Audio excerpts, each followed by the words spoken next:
So let's do this problem. Compute the derivative of this function y. So first you need to determine if y is a composite function. Okay, and I don't really have a quick way to see if this is a composite function. I would try to rule out if this is a function that I recognize. Okay, so what does that mean? We have derivative formulas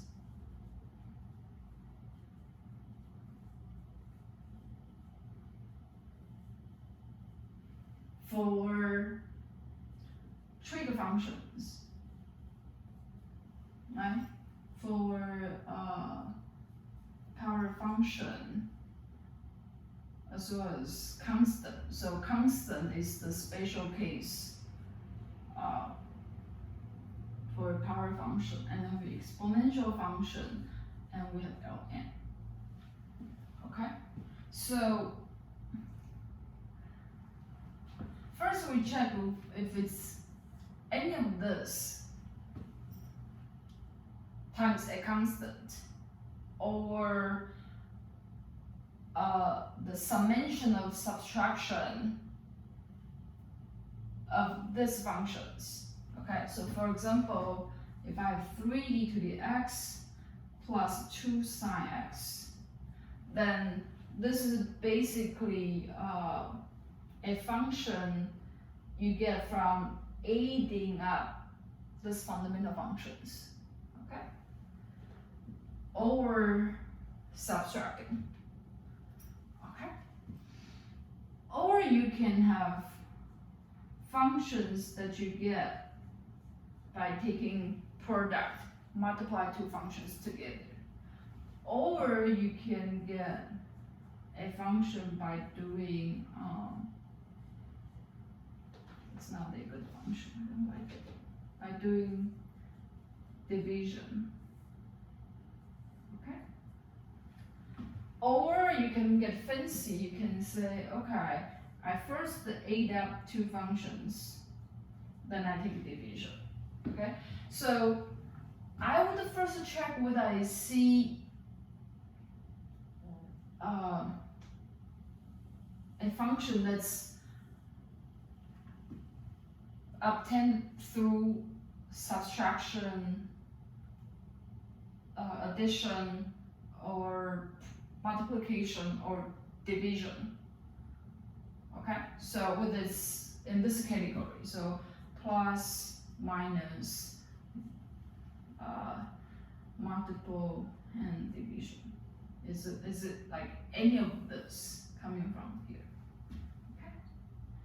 So if it's not from there, because e to the x squared plus 1, you can't get that through these operations, right? So if it's not this case, then I will tend to think. So if no, then I'll think, oh, this is a composite function. Then I try to see how can I break this function down to small blocks that I only use these guys. Okay, so for example, here I see that when I have, for example, y of 2, if I need to evaluate y of 2, what do? I will need to first find x squared plus 1 at x equal to 2, right? So that is the first thing you do, and this step calls the power function here. So that is a fundamental function that we have on our list. Okay? 2. once you get this number, then you do what? You throw this number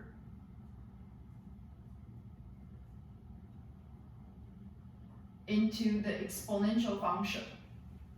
Then you get e to the power 5, right? So e to the x is this guy. And once again, it's on our fundamental function list, right? But this is you first evaluate the x squared plus 1, and then you tuck the number into the exponential function. So when you do like tuck something into another function, you're dealing with a composite function, okay? And if you haven't done mathematics for a long time, you might struggle a little bit. You can work on how do you identify composite functions, or how do you decompose a composite function. So the step 1 and 2 is how I decompose. So I can see the function, the step I need to do first is the inner function. The step that I need to do later is the outer function. Okay, so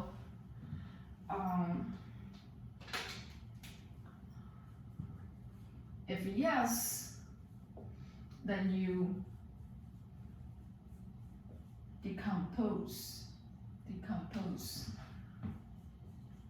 the function. So what does that mean? That means the function you have should look like f of g of x, because you think it's a composite function. So now you will need to determine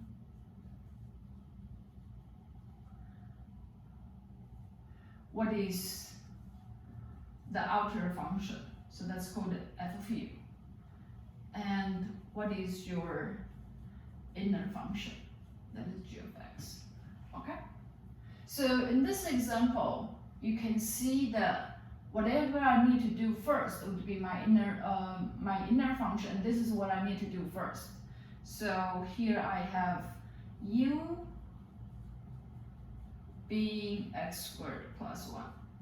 So think about evaluation. If you need to evaluate y of 3, what do you do first? You do 3 squared plus 1 first, then you take the exponential later. So the 3 squared plus 1 is the function used for the inner function. Then you have the outer function, okay? So now this is called the u. So whatever output you have, you keep it here. Now you're gonna throw this number into the next step. So what is the next step? That is the step number 2 right here. So once I have this u, then I throw this u into the exponential function. So my second step is e to the u, right? Once I find the u, you give me x value, I use this formula to find the u, and then once I have the u, I throw this u into the next step. So this is my outer function. So this is inner function, and this is my outer function. Once you know which is the outer function, which is the inner function, you're pretty much okay. You just need to apply the chain rule. Okay, so now chain rule tells you dy dx equals dy du times du dx. Okay, so this is y. What is dy du? That would be e to the u, because derivative exponential function is equal to the exponential function itself. Now times derivative of the inner function. This is the inner function. What is this derivative? So here you get 2x plus 0, so that is 2x. But you're not done yet.